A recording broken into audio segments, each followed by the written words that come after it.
Welcome everyone to episode 34 of Around the Book podcast. This weekend, and this is just going to be like a random weekend. We got NBA playoffs. We have some NASCAR. We have a little bit of PGA action. So we'll just have a little bit of everything. I know I have some baseball, some basketball, some NHL picks, so it's just gonna be a hodgepodge of stuff. I'm sure Dalton has something crazy he's betting on. So, but we'll get into it. Well, first, before we do get into it, that future I took for Ellie De La Cruz with most stolen bases, he has 3 of them tonight so far. So he's just keeping on extending that lead. So I'm loving that right now. But before we got started, Dalton was about to explain a system he has for betting. Was it NBA or just basketball in general? It's the NBA playoffs. I've never been a big basketball bettor.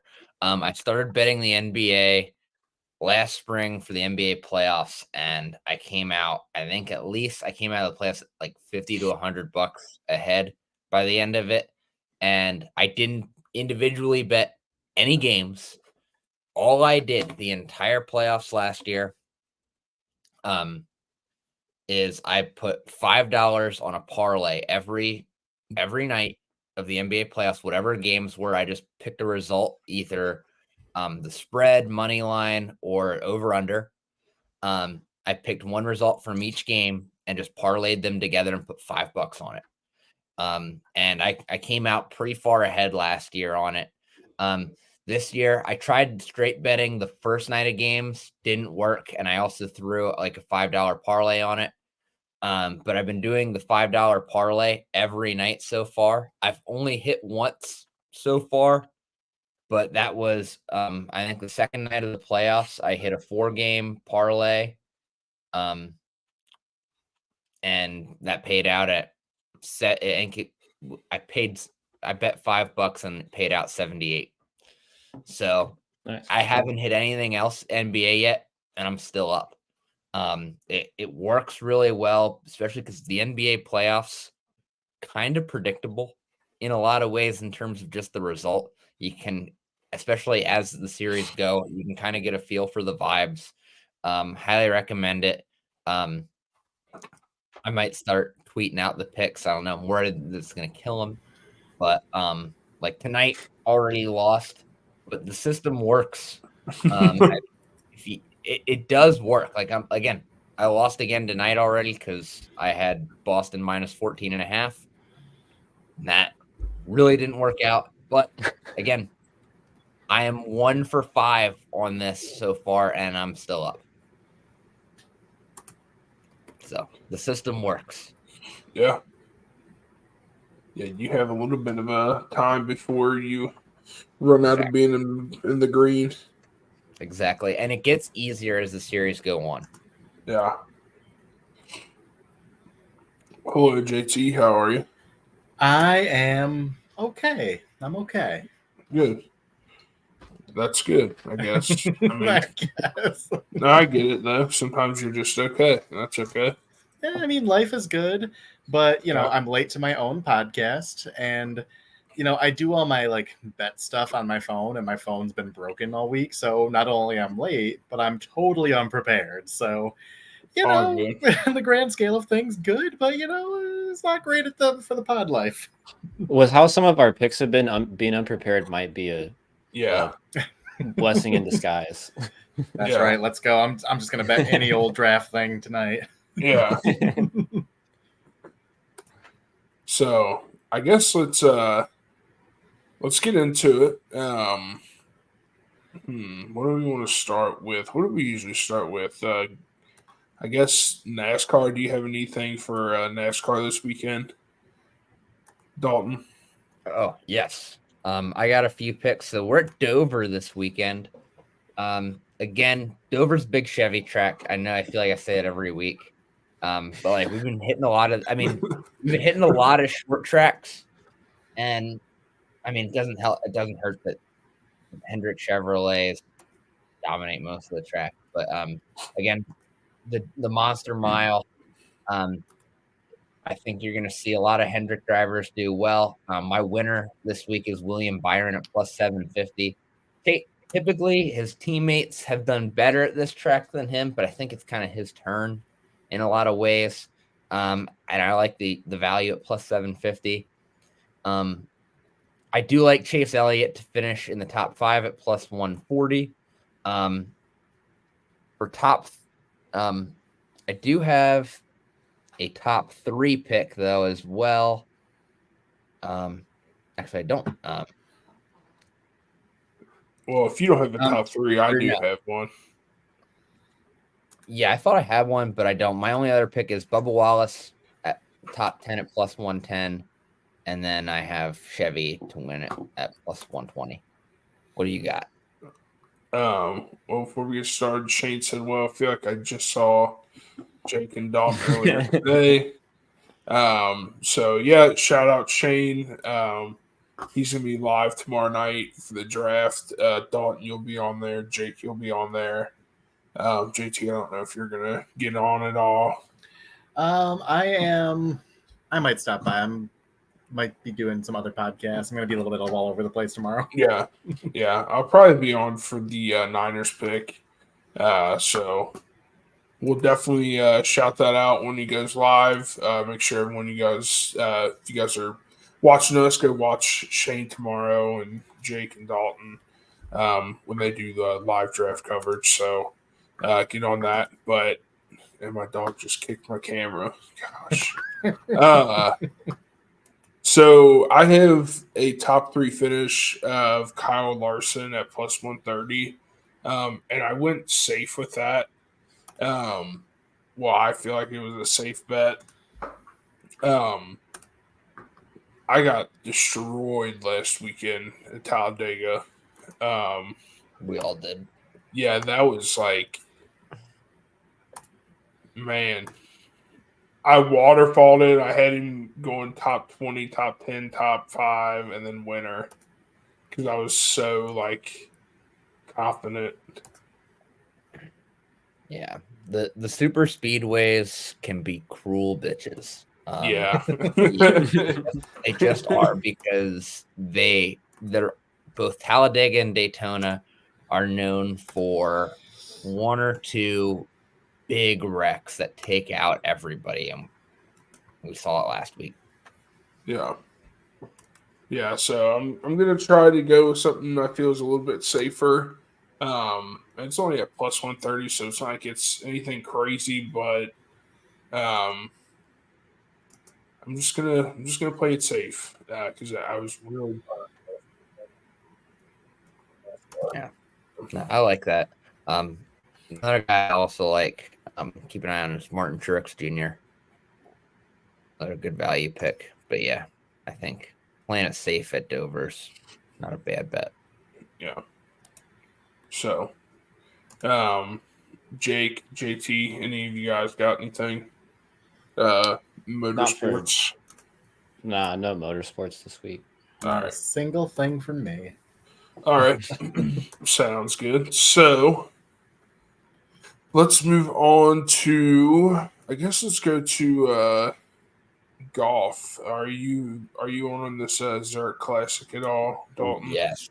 Yes. I am very excited about the Zurich Classic. I didn't even know this format existed until this morning, and I dedicated about an hour to a research, and I'm very excited about this format. All right, well, go ahead. Let's hear your bets. So, my winner, it's a new pairing. They have not played together before, but they're both playing really good golf. I like Will Zalatoris and Saith Theegala at plus 750. I just think that the way they both play, I just think it's a great pairing. And I really just like that group. And I think the value is pretty strong at plus 750. I could see them winning this together. It just, the vibes feel right. Everything about it feels really good. Like Zalatoris hasn't won anything yet this year, and I think he's due for a win. And this would be, I mean, it'd be kind of a Mickey Mouse win, but it's still a win on the tour, and I like it. And I do think that the guys that typically dominate this event, Xander Schauffele and Patrick Cantlay, they can't win every year. I do like them at plus 105 to finish top 5 because, again, they dominate this event. And then to finish top 10, I got Kurt Kitayama and Colin Morikawa at plus 115. Morikawa's played this event well with a few different teammates.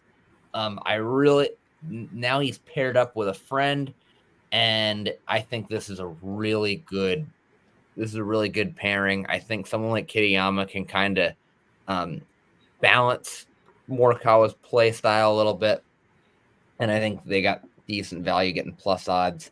And then I have 2 top 20 picks. We have 2 sets of brothers playing together at the Zurich Classic, and I'm taking them both to finish top 20.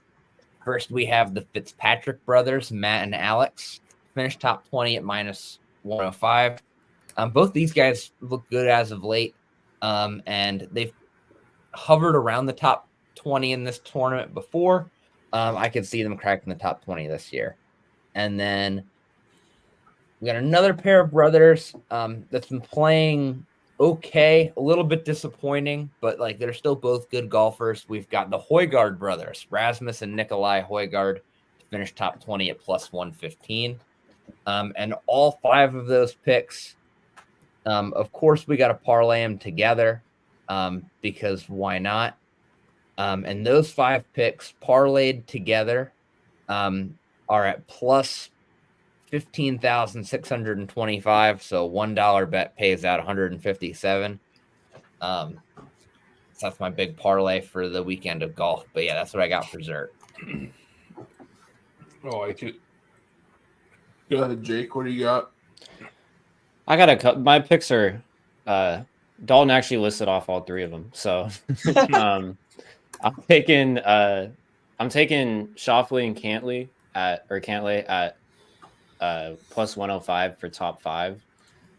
They play really well together, and they've done well at this in the past. I don't see them getting outside the top 5, and I think plus odds for them in the top 5 is pretty solid value. I also like Zalatoris and Theegala to win at plus 750. These 2 have both been playing really good golf lately. Theegala has 5 top 10s in his first 11 events this year. And I think he's got 2 or 3. I'm not sure exactly how many, but I think he has at least 2 runner-ups this year. Will Zalatoris has been playing really good golf recently. I don't think he did too well last week, but he has a couple top 10 finishes this year as well. I like them to win at plus 750. I think that's great value, but I also like them top 5 at plus 180 and top 10 at minus 110 if you're looking to add that to a parlay. I think they're going to have a great weekend. And then my last pick, I'm taking Morikawa and Kitayama at plus 115 for the top 10. I just don't think Morikawa is going to be outside the top 10 here. He is playing with a friend, so they got good chemistry on that team. And at plus 115, that feels like pretty good value. But yeah, that's all my golf picks for the week. I think the big thing with Zalatoris and Morikawa both, they both have kind of high variance in how they play. I mean, they're either really on or they're struggling. And I think they're both paired with guys that can kind of steady them a little bit. And I think that's the way the format's set up, because it's like 2 days of 4-ball, and then there's 2 days of I think it's like it's not best ball, but it's like similar. But I do think that they can. I think they're gonna. I think those teams are gonna have really good weekends. Yeah, I have Shane Lowry and Rory McIlroy to finish top 5. I like it. Plus 170. So pretty good value for their top 5. Yeah, I mean, I think the only reason that one is lower in the value, or the only reason that one, I don't think the only reason they're not favorited more is because McElroy hasn't quite looked like himself this year. But Shane Lowry's playing really good golf, and I mean, if Shane Lowry's playing well, I mean, and he's still got a great teammate in McElroy. Like, I mean, that's if McElroy's the second best player on your team, that's a pretty good fucking team. Yeah, I agree. So, I like that. JT, I'm assuming you do not have any golf bets. I know that's not your forte. I was gonna say, even when I am prepared for this podcast, I have no golf. I am nothing but dead weight today. Oh, good.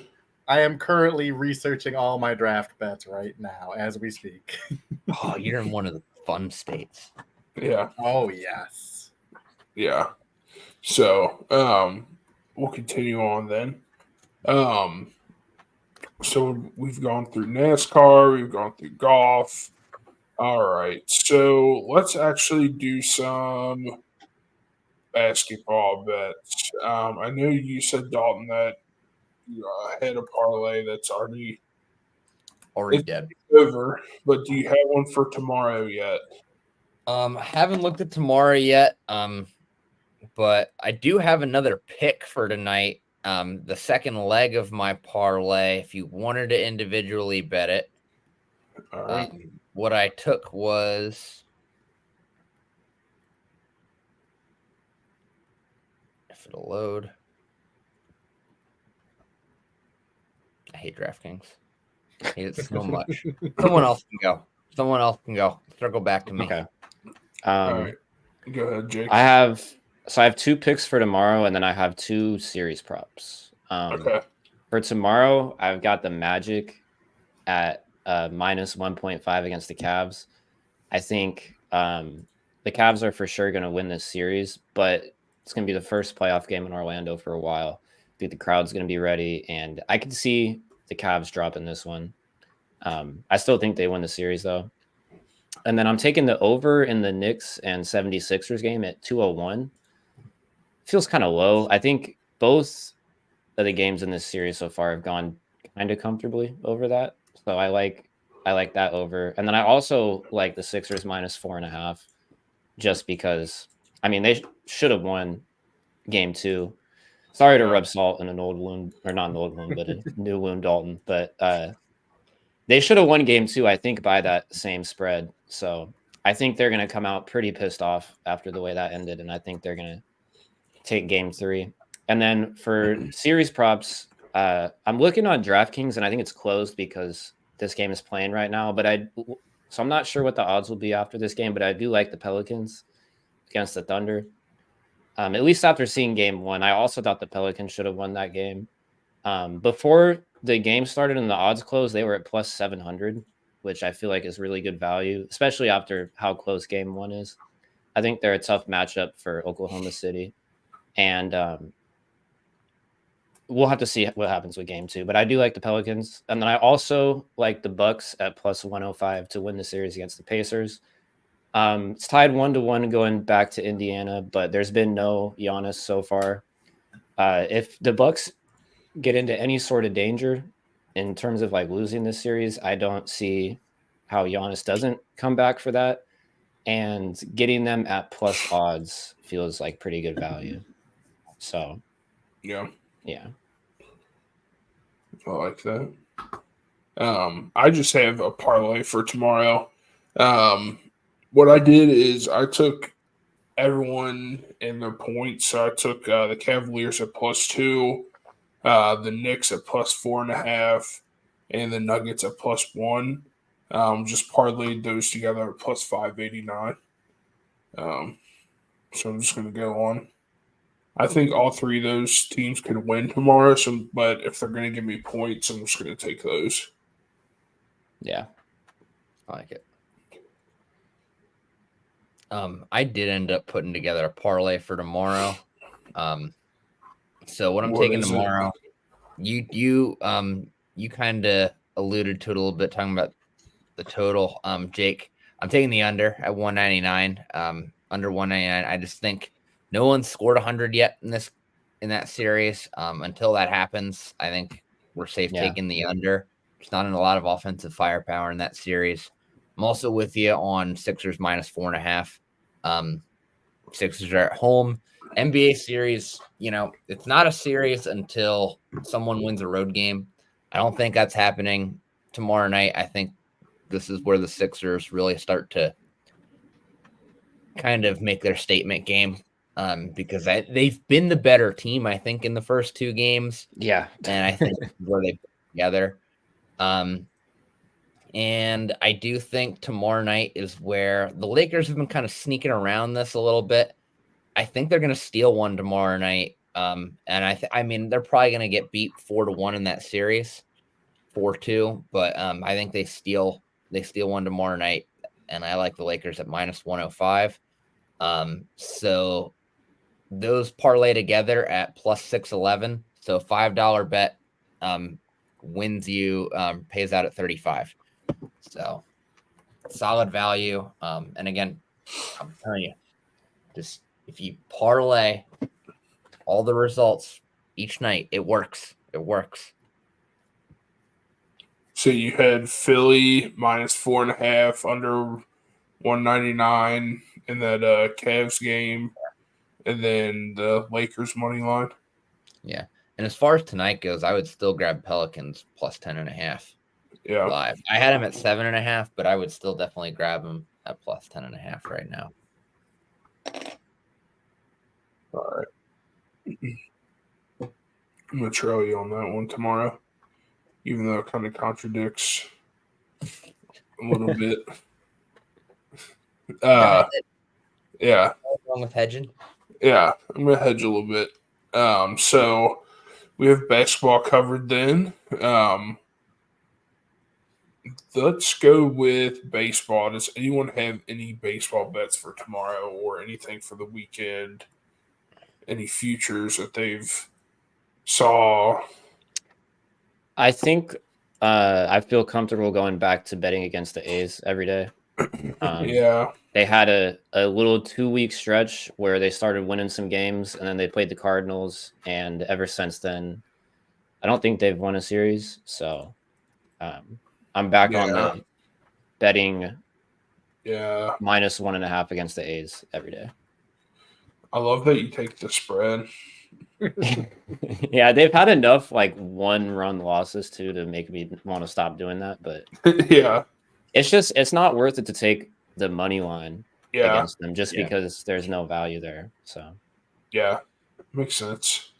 especially like they play the Yankees tomorrow. I don't even know what the odds for that'll be. Well, speaking of that game. Yeah, minus 250. Yeah. So I did a parlay for some games for tomorrow that kind of just go throughout the day. I have the Reds plus 1.5 against the Phillies. They won tonight. They were down 3-1, came back, won 7-4. Ellie De La Cruz is amazing right now. I mean, I think he's the hottest player in baseball right now. I mean, he's getting on base, power, speed, stealing bases. So I like them at plus 1.5. I like the Kansas City Royals at plus 1.5 against the Blue Jays. I have the Mariners money line against the Rangers. I think they're losing 2-1 right now, but Luis Castillo's on the mound tomorrow. So if it's the Luis Castillo that pitched on his last outing, I think they'll be fine and they'll be able to take care of the Rangers. And then I have the Yankees money line against the A's. All that together is at plus 621 in a parlay. I like it. Yeah. So, all right. JT, anything baseball-wise? No, but I am going to have hockey and draft. I'm scraping together some bets here. All right, well, let's. I I gotta No, watch. you're. All right, let's do your hockey because I have a hockey bet for tomorrow. Okay, I'm just finishing up my parlay I'm putting together. Okay, I'll go So- first then if you want, Okay. or unless you want to finish it up. No, I'm good. All right, go ahead. Okay, so this is starting tonight and it goes through Saturday. So it's a little bit of a long play. Okay. But tonight I've got LA Kings at Edmonton Oilers. I'm taking the over 6.5 goals. And these two teams put up how many goals last time they played? Like 11? Yeah, 11 in the last game. So Edmonton, they can put the puck in the net. I'm taking the over there. I like that. Next, I've got the Lightning -1.5 plus 200. This game is competitive. This series is looking competitive. And I feel really good about Tampa's goaltending situation. So this just feels like a game they could steal at home. Back is a little bit against the wall. Florida's got a 2-0 lead. I think they come out and they make a stand here at home. So I'm taking the -1.5. Next up, I've got Rangers -1.5, mostly because Washington stinks and they shouldn't be in the playoffs, and I hate them. But seriously, they scraped together enough to get into the playoffs, but they had lost like 7 out of 10 down the stretch. This was a cold team that really backed into the playoffs outside of like the last 2 or 3 games. So Rangers, I think, are one of the best teams in hockey. I think they have a legitimate chance to win the cup. I'm taking them to cover in Washington. Next one, Nashville Predators -1.5 at home versus Vancouver. That's kind of the opposite situation. Nashville is one of the hottest teams in the second half of the year. They just stole a game from Vancouver. This series is going to be awesome. Nashville is one of the best hockey markets in the country. Love the Predators. I'm taking them for the upset in this game. And then finally, Boston Bruins at the Maple Leafs. I'm taking the Bruins to win. They're +100 just to win that game. So I add that all up, 5-leg parlay. Survey says +10,153. I'm betting $5. I'm getting a $500 return. I like Nice. it. Nice. All right. Well, mine's not as lottery-esque as JT's, but It I have takes one. I have a 4-leg parlay just for tomorrow's games. For the Panthers and Lightning, I took the Panthers at +1.5 and over 5.5 total goals in that one. And then for the Hurricanes and Islanders game, I took the over 5.5 and Islanders +1.5. And if you take all 4 of those and parlay them, it's at +733. So not as crazy, but still decent return there. Decent. Yeah. Not Yeah. Yeah, that's all I right. like it.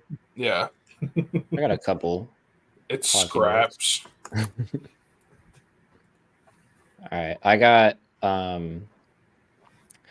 tonight, I think the game tips off. Face off will be in like 5 minutes, but I'm taking the Oilers -1.5 against the Kings. They dog walked the Kings last in game 1 last time these guys played. And it's +30 for the -1.5 spread. So I feel like that's pretty solid odds for a team that won, I think, 6-2 in game 1. And then for tomorrow, I'm taking the under in the Lightning and Panthers game at -108. I think it's at 6, and I think both games so far have gone under that. And then I'm also taking the Islanders money line at +136 against Carolina tomorrow. The Islanders kind of did the same thing the Sixers did in game 2, where they had I think they were up 3-1 going into the third, and then they were up 3-2, and like 30 seconds later they were down 4-3 and they lost. But this series should be tied. They choked it away, so it's not. But I think they're going to come out pretty pissed off for being down 2-0 when they really shouldn't be. And +136 is decent value. And then I have 2 series props. I'm taking the Predators at -105 to beat Vancouver in that series. they've pretty much, I think, outplayed Vancouver in both games so far. And it's coming home tied 1-1. The crowd in Nashville gets pretty crazy, especially in the playoffs. I like the Predators to beat Vancouver. And as JT said, they're one of the hottest teams in hockey right now. And then I'm also taking the Jets to win the series against Colorado at plus 140. I just think these two teams are really evenly matched. And at plus 140, it feels like pretty good value for the Jets, who had the fourth most amount of points in the league this year. But yeah, those are all my hockey picks. Nice. Like it. I like it.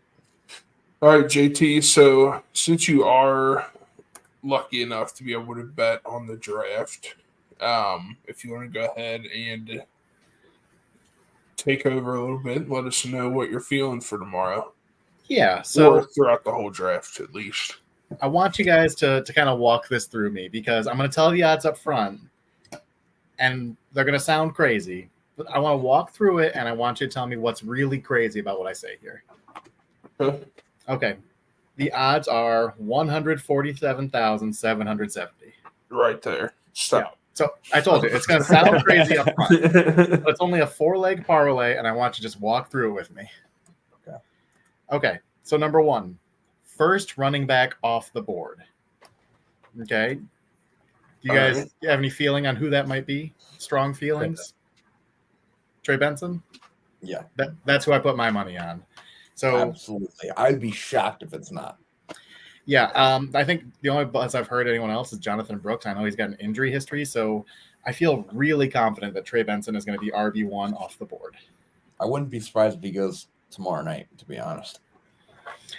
That would be, I'm not putting money on that, but I definitely think he's pretty comfortably ahead above anyone else who could go.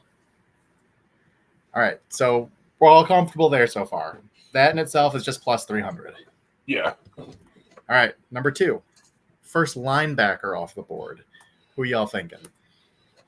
I know there's going to be some mixed opinions probably on this one. Probably Peyton Wilson. Peyton Wilson, okay. Yeah. Maybe Jeremiah Trotter Jr. See, I went with Junior Colson from Michigan. Okay. I don't hate I can see that. See, I like Wilson better as a player, but the injury history, the arrest, I think those off-field concerns are going to bump him down a little bit. And I think Jeremiah Jr. kind of stinks a little bit, but there's a lot of teams who are in on Michigan, the Harbaugh, the pedigree, the two NFL defensive coordinators who have molded him. I think there's a reasonably good chance he's the first linebacker off the board. Yeah. I said it the other night on the draft podcast with Shane. You could just draft Michigan defensive players this entire draft and have a good draft. Oh, yeah. Sanders still, Chris Jenkins. That's a good Yeah. I mean, obviously it was a good defense. Okay, so Colson being the first linebacker is plus 125. So again, nothing crazy so far there. Next one starts to get a little bit crazy, but I want you to hear me out. Brandon Fisk, first round pick. It's plus 430 to happen. Now, I want you to keep in mind the back end of this draft. Arizona, Detroit, Baltimore, San Francisco. They can all use help on that defensive line. I mean, there is not a team there who has a legit defensive tackle outside of San Francisco, but they've been underwhelming the last couple of years compared to what they had a few years ago. So I think with Fisk's RAS score, which was elite, and just his character off the field, he is all ball. He is a lunch pail kind of guy. He's a Senior Bowl guy. I think he could sneak into the back end of the first. Yeah. So is that crazy? Am I just totally nuts here? No, but I would be upset if the Niners took him. I think we need someone else. That's fair. I mean, I wouldn't be upset if the Bucs took him. I think he fits what they need. It might be a little bit of a reach, but it's athleticism, it's character. Yeah. I think that's an easy sell right there. Yeah. I mean, Jake, we were just talking with Shane about Johnny Newton's fallen, and because of medical concerns, and if you're souring on Johnny Newton but want a defensive tackle, Braden Fisk makes a lot of sense. And we were talking about Johnny Newton to the Rams, possibly. Braden Fisk gives off some, dollar store Aaron Donald vibes. Very much, off-brand Aaron Donald. I think in a lot of ways, because of the physical abilities. Yeah, I mean, I could see him going in the first round. He has shot up boards in the last 6 weeks. Yeah, and people ding his arm length. It was, I think, 32-inch arms. But he's really, really good with his hands. Like, he has great hand usage. It kind of reminds me of Kalijah Cansey last year, 30-inch arms, but he just knows how to use them, and that translates. I mean, some of the best defensive tackles the league has ever seen have had short arms. I mean, or have had not great arm length. I mean, Aaron Donald's a good example. John Randall's a good example. You can be a shorter defensive tackle and be fine in this league. I think Geno Atkins was a little guy. Aaron Donald, obviously. All right. So that's 3 that aren't totally out there. Here we go. The last one's the one that juices it a little bit. All right. No. First offensive lineman drafted. And this was a guy who's a little bit further down the book, but I think I really like the fit here. Talise Fuaga. Oh, I was gonna guess. Oh, sorry. Talise Fuaga, I predict him going to the Chargers.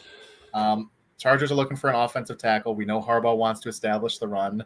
They could go Joe Alt, but I don't think Harbaugh is going to want to, flip Joe Alt from left to the right. I think he just wants to get a plug-and-play right tackle. Hold on. So what's your bet for him now? To be the first offensive lineman drafted. So, and Fuaga's more of that run blocker than Alt is, and that's what Harbaugh wants to do. He wants to establish the run. So I could see him maybe trading back a little bit to get Fuaga, and maybe Alt falls a little bit if Neighbors is still on the board and Tennessee goes in that direction. Honestly, I could see the Chargers sticking at 5 and picking there and taking Fuaga there. So that is the one that really juices the odds on this. That by itself is plus 4,020. But all those combined, the odds have gone up to over 205,000 now. So since I began this journey with you, the odds have increased. I could see him trading with like Philly or something, and Philly getting like Alt or someone like that, and then they just pick up Fuaga down there. I don't know. I hate that. Oh, sorry. No, go ahead, Dalton. I don't, because we were just talking about this actually too on the show, weren't we, Jake? I don't hate this bet. I would swap Fuaga. I would do the same thing, but swap Fuaga out. Apparently, the guy that Harbaugh likes is J.C. Latham. Apparently, that was what was in Daniel Jeremiah's latest mock draft, his final. Yeah. But I go back to similar odds too. Yeah, I think Latham had better odds, but it's pretty good odds if you want to bet it. But I go back to this tweet that Lance Zierlein put out the other day, and he kind of put out his gut feeling on how the league views these offensive linemen. He's got Fuaga as number 2, comfortably ahead of Latham. He ranked him Alt, Fuaga, Fontenot, Barton, Latham. And then Fashanu, Guyton, Mims down the line a little bit. That blows my mind. Right there. Yeah, and Daniel Jeremiah has said the same thing throughout the process. The league is much higher on Fuaga than the media. I could see it. He's the run blocker. He's the natural right tackle. It's a little bit of a Harbaugh effect because he can be a little bit crazy, but I could see that legitimately being their pick at 5. How much does this bet pay out? Like the parlay? Oh, so it's plus 205,000. So right now I've got a $3.50 bet locked and loaded. That's going to give me a $7,175 payday. Yeah, your tax man's going to be listening to you. No, but I would, if I was allowed to, I'd bet that. Like, I would trail that if I could. Like, nothing there is absolutely off the walls crazy. No, it's really not.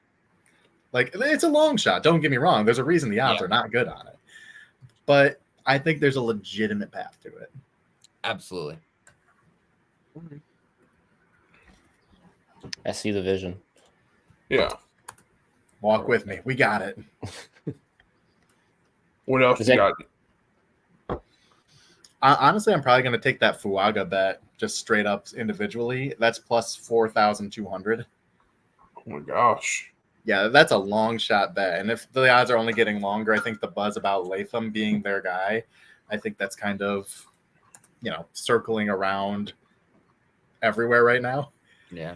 Yeah. And, it very well might be true. But I go back to this time last year, Monday before the draft. Will Levis had betting odds that were very favorable to be a top 5 pick. So, as much as we think we know, even Vegas, who knows everything, the draft is so Flying. wild. Yeah. All right, that's my parlay I got. There's a lot of these I'm going to bet though, so I'm going to keep looking at these. I'm gonna bump it to someone else while I put together another parlay. All right. Well, Jake, go ahead. Unfortunately, I can't bet the draft here in Kentucky. Yeah. I can't. I live in California, so I can't bet anything on at least any of the.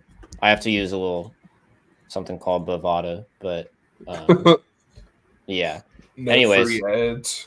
no free ads. But Yeah.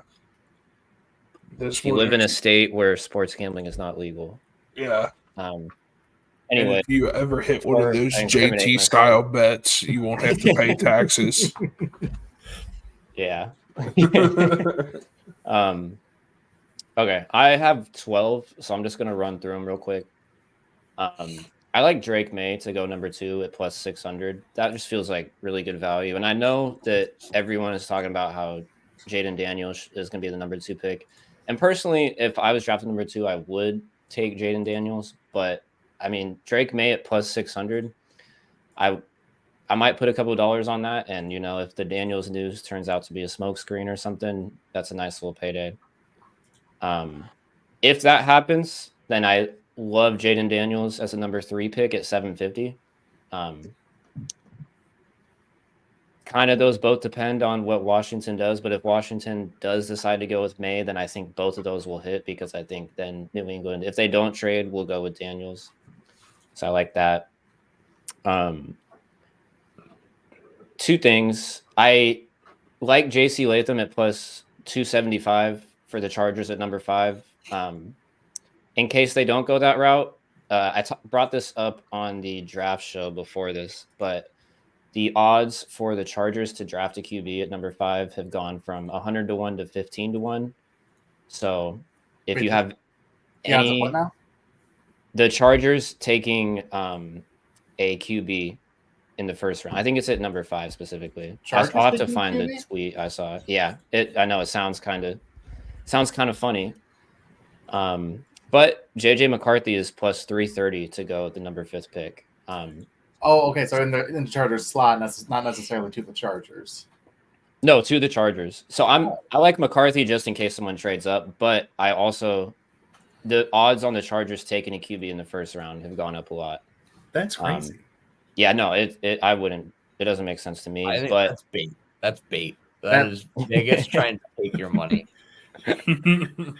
yeah, but I do like JJ McCarthy in the 5th spot, regardless of what team at plus 330. I think that's a trade up spot. And I also like Malik Neighbors at plus 350. I think that would also make sense for Los Angeles there since they lost Keenan Allen and Mike Williams this offseason. Joe Alt to go 7th to the Titans, minus 155. That's just a good one to add to a parlay because I don't really see how that doesn't hit. I like Roma Dunze, plus 250 to the Giants. We just mocked him to the Giants before in the episode before this one. I like Jared Verse at plus I reading this right? Plus 1,500 at the number 9 pick. That might be a little early for where people are mocking him right now, but I really think the Bears at least strongly consider going edge rusher at number 9. And Verse, I think he doesn't have the same medical concerns that Latu does, so I think he's a solid pick there. And at plus 1,500, that's a really big payout.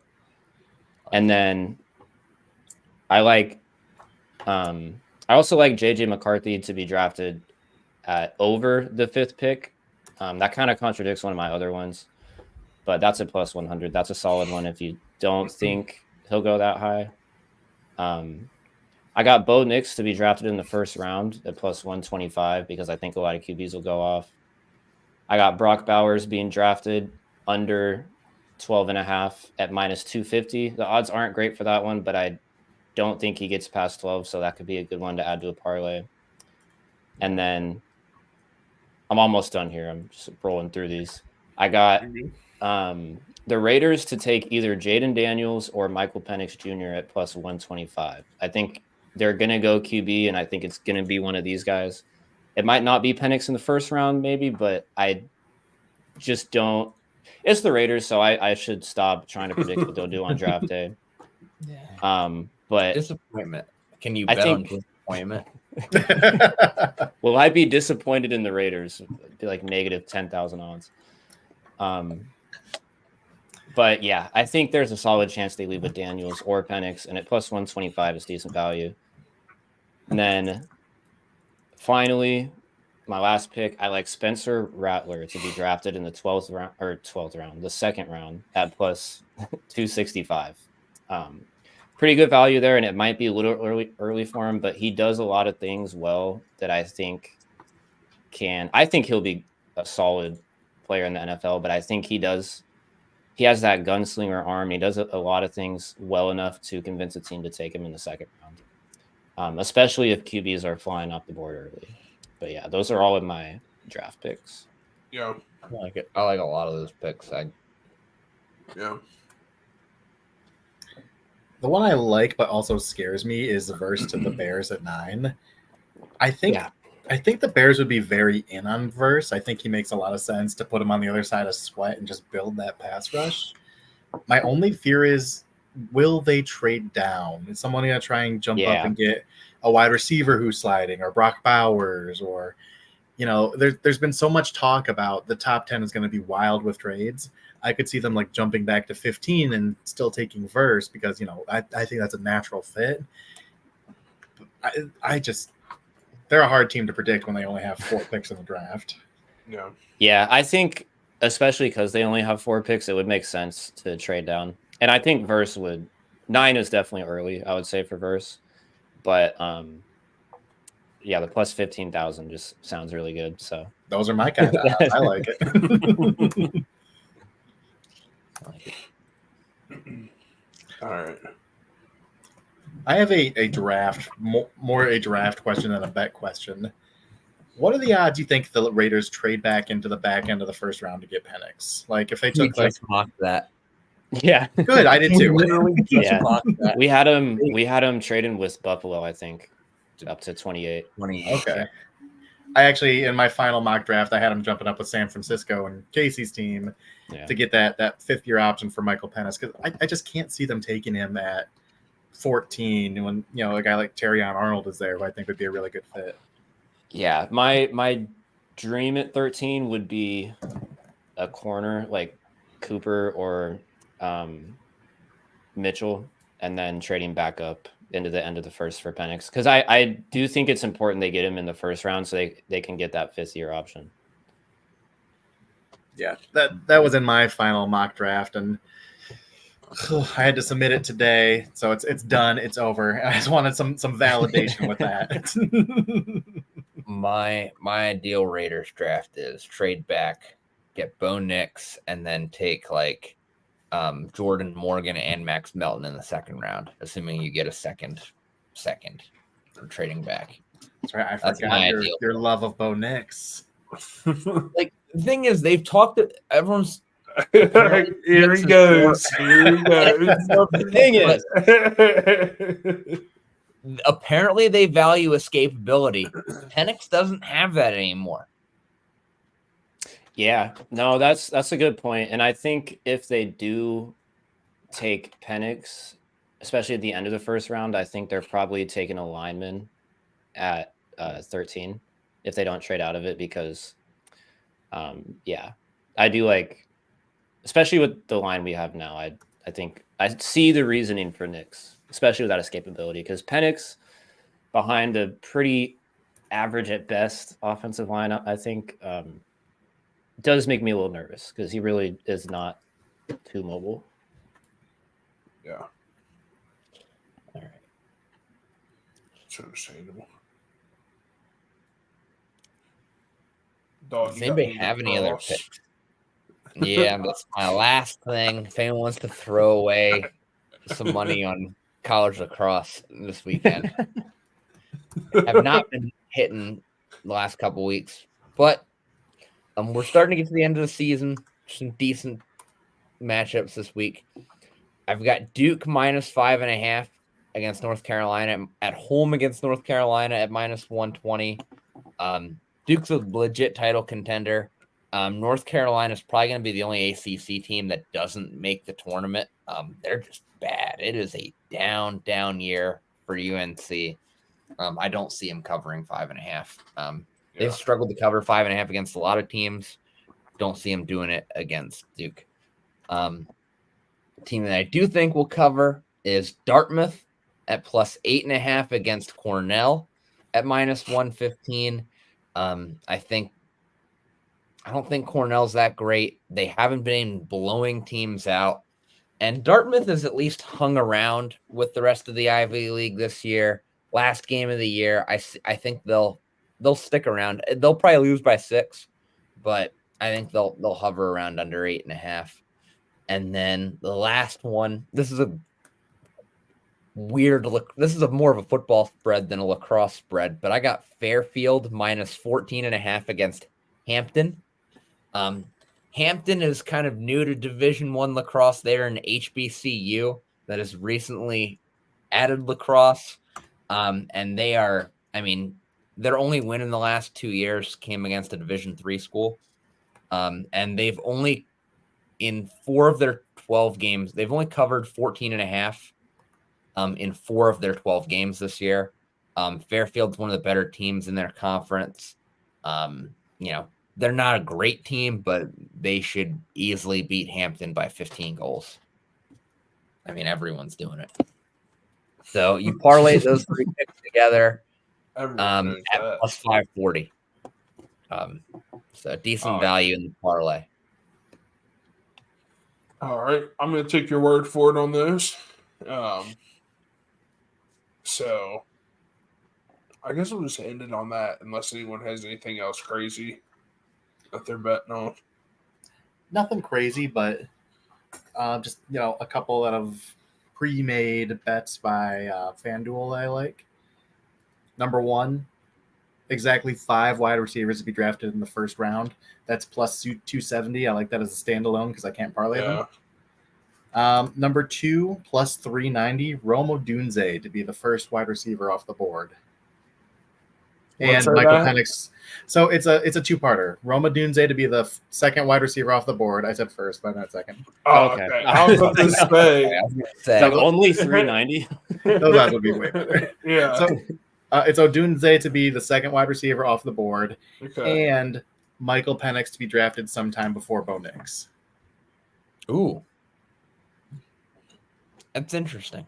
I like that one. Yeah, I I like like that it's interesting for Yeah. sure.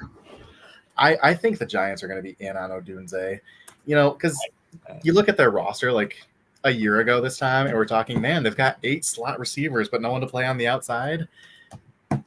Odunze's, more that outside kind of build. He's been in the spotlight, the bright lights of Las Vegas his whole career. He can handle a New York 5. He's really got that it factor.